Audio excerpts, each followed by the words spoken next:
اور امام بخاری رحمہ اللہ نے بچپن ہی سے حصول علم کے لیے محنت اور کاوش شروع کی۔ 10 سال سے پہلے ہی جب ہمارے بچے کھیلنے والے ہوتے ہیں اور ہمارے بچے آج کل تو ماشاءاللہ بہت تیز ہیں، موبائل کے ماسٹر ہو جاتے ہیں، تو 7-8 سال یا اس سے بھی پہلے امام بخاری علیہ الرحمہ نے حصول علم شروع کر دیا۔ سب سے پہلے ابتدائی مدرسے میں پڑھتے، قرآن مجید کی تعلیم، کہتے ہیں جب میں قرآن مجید سیکھتا تھا اس وقت میرے دل کے اندر قرآن حدیث کو حفظ کرنے کا الہام کیا گیا کہ میں حدیث کو یاد کروں۔ خیر میں نے حدیث کو یاد کرنا شروع کر دیا، تو میں نے حدیث کو یاد کیا۔ میری 11 سال کی عمر تھی۔ 11 سال کی عمر میں ان کے استاد تھے امام داخلی علیہ الرحمہ، وہ پڑھا رہے تھے، یہ پڑھ رہے ہیں۔ استاد نے ایک سند بولی اور سند یہ بولی سفیان عن ابی الزبیر عن ابراہیم۔ یہ 11 سال کا بچہ بولتا ہے استاد جی جو آپ سند پڑھ رہے ہیں یہ عن ابی الزبیر نہیں بلکہ عن الزبیر ہے۔ استاد نے ڈانٹ دیا، کہا استاد جی غصے والی کوئی بات نہیں، آپ اپنا مسودہ دیکھ لے۔ استاد نے جا کے مسودہ دیکھا اور اس کو معلوم ہو گیا کہ میری غلطی ہے۔ دوبارہ آ کے کہا بیٹا آپ نے کیا کہا تھا؟ کہا سفیان عن الزبیر عن ابراہیم۔ کہا تیری بات ٹھیک ہے، ان کے مسودے میں بھی غلطی تھی، فوری طور پر انہوں نے اپنی اصلاح کر لی 11 سال کی عمر میں۔ اور فرماتے ہیں کہ میں جب حدیث پڑھنے کے لیے جایا کرتا تھا میری عمر چھوٹی تھی، میں سلام کہتے ہوئے بھی شرماتا تھا، یعنی اتنی چھوٹی عمر میں اللہ تعالیٰ نے اس علم کے لیے ان کا انتخاب کر لیا۔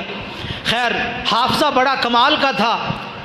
حافظ ابن حجر رحمہ اللہ بیان کرتے ایک استاد کے پاس پڑھنے کے لیے گئے، پڑھتے رہے 16 دن تک پڑھتے رہے۔ باقی سارے طالب علم احادیث کو نوٹ کرتے، امام بخاری علیہ الرحمہ صرف زبانی سنتے ہیں، نوٹ بھی نہیں کرتے۔ 16 دن کے اندر تقریباً 15-16 ہزار احادیث اس استاد نے اپنے شاگردوں کو لکھوائی۔ ساتھیوں نے کہا اللہ کے بندے تو وقت ضائع کرنے آ جاتا ہے، ہم سارے حدیث کو لکھ رہے ہیں، تو بھی حدیث کو لکھا کر۔ امام بخاری علیہ الرحمہ نے پہلے تو ان کی بات پہ صبر کیا، خیر جب انہوں نے زیادہ مجبور کیا کہا ایسے کرو اپنی کتابیں کھولو۔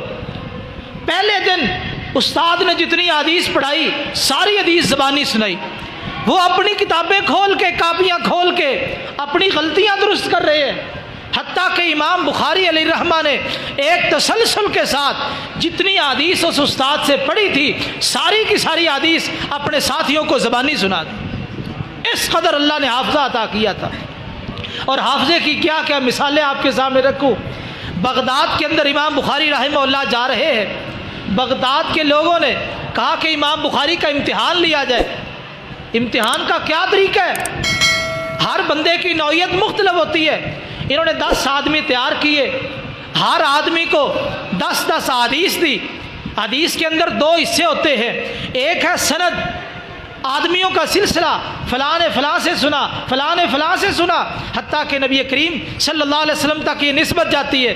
اور دوسرا ہوتا ہے متن، جیسے انما الاعمال بالنیات۔ یہ سند اور متن، ان 10 بندوں نے کیا کیا، 10 حدیثوں میں سند اور متن اور ساری حدیثوں کو تبدیل کر دیا۔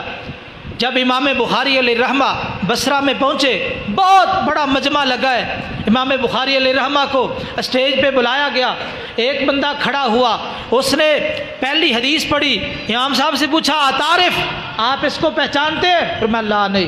دوسری حدیث پڑھی، تیسری پڑھی، ہر حدیث پہ سوال کیا آپ پہچانتے ہیں؟ کہا نہیں جو پہچانتا۔ 10 حدیثیں پڑھی، ایک آدمی نے کہا میں نہیں پہچانتا۔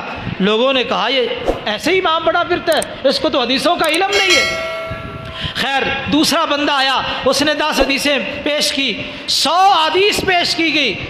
امام بخاری علیہ الرحمہ کھڑے ہوئے، کھڑے ہو کے پہلے آدمی کو بلایا، کہا تو نے پہلی حدیث یہ پیش کی جس کا متن یہ ہے، سند یہ ہے، یہ غلط ہے، اس سند سے یہ متن آیا ہے اور اس متن کی یہ سند ہے۔ اس طرح ایک ایک کر کے امام بخاری علیہ الرحمہ نے 100 کی 100 حدیث پہلے غلط پڑھی اور اس کے بعد ان کی تصحیح فرمائی۔